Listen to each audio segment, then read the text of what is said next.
এই মুহূর্তে নির্বাচনে অংশগ্রহণকারী প্রার্থীদের মধ্যে অন্যতম আলোচিত ব্যক্তি যদি আমি ধরি, তাহলে স্বতন্ত্র প্রার্থী তাসনিম জারার নাম শীর্ষে থাকবে। এবং তিনি যেমন অনেকগুলো বিষয় সে ব্যাপক আলোড়ন তৈরি করেছে, সাড়া জাগিয়েছে। বিশেষ করে নির্বাচনে তিনি দলের প্রার্থী থেকে স্বতন্ত্র প্রার্থী হিসেবে নির্বাচন করবেন।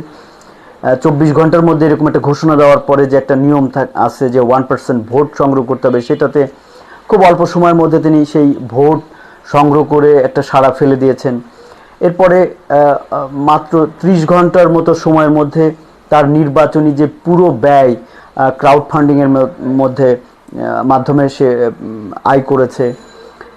এবং মনোনয়ন বাতিলের যে সর্বশেষ বিষয়টি এসেছে, সেটি তো ব্যাপক আলোচনা সমালোচনা মধ্যেই রয়েছে বিষয়টি। তবে সর্বশেষ যে বিষয়টি এসেছে যে তার মনোনয়ন বাতিলের কারণে যারা তাকে ক্রাউড ফান্ডিংয়ের মাধ্যমে যারা টাকা দিয়েছিলেন নির্বাচন করার জন্য, তারা অনেকেই টাকা ফেরত চাচ্ছেন। এবং বলা যায় যে এই যে পুরোপুরি নির্বাচনী কার্যক্রমে তার এক ধরনের মানে তিনি পুরো সময়টাই এক ধরনের আলোচনার মধ্যে ছিলেন। এবং আলোচনাগুলো স্বল্প বিস্তর, খুব একটা নেগেটিভ বলা যাবে না। যাই হোক, এই এখন যে বিষয়টি সবচেয়ে বেশি তাকে নিয়ে আলোচিত হচ্ছে, সেটি হচ্ছে যে ক্রাউড ফান্ডিংয়ে যারা টাকা দিয়েছিলেন তারা অনেকেই টাকা ফেরত চাচ্ছেন। এবং এখন এই টাকা ফেরত নিয়ে কি করবেন? ইতিমধ্যে এই জাতীয় নাগরিক পার্টি এবং এনসিপি থেকে পদত্যাগ করার পর এই তাসনিম জারা তিনি বলেছেন যে যাচাই বাছাই শেষে নির্বাচন কমিশন তার মনোনয়নপত্র বাতিল করলেও আশা করি তিনি এই আপিলে সেই মনোনয়নপত্র তিনি ফিরে পাবেন।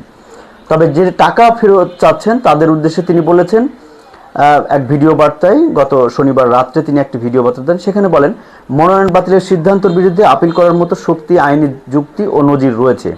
তিনি বলেন, আমরা দৃঢ়ভাবে বিশ্বাস করি আপিলে জিতে নির্বাচন করব। একই সঙ্গে তিনি দেন আরেকটি গুরুত্বপূর্ণ ঘোষণা, যারা তার নির্বাচনী তহবিলে ক্রাউড ফান্ডিং বা গণ অনুদান দিয়েছিলেন এবং এখন টাকা ফেরত চাইছেন, তাদের সবার টাকা ফেরত দেওয়া হবে। তাসনিম যারা জানান, স্বতন্ত্র প্রার্থী হওয়ার ঘোষণার দেওয়ার সময় তিনি বলেছিলেন, এনসিপি ছাড়ার কারণে কেউ টাকা ফেরত চাইলে তা ফেরত দেওয়া হবে। ইতিমধ্যে 205 জন বিকাশে পাঠানো মানে টাকা ফেরত পাঠাতে চেয়েছেন এবং তাদের অর্থ ফেরত দেওয়ার প্রক্রিয়াধীন রয়েছে।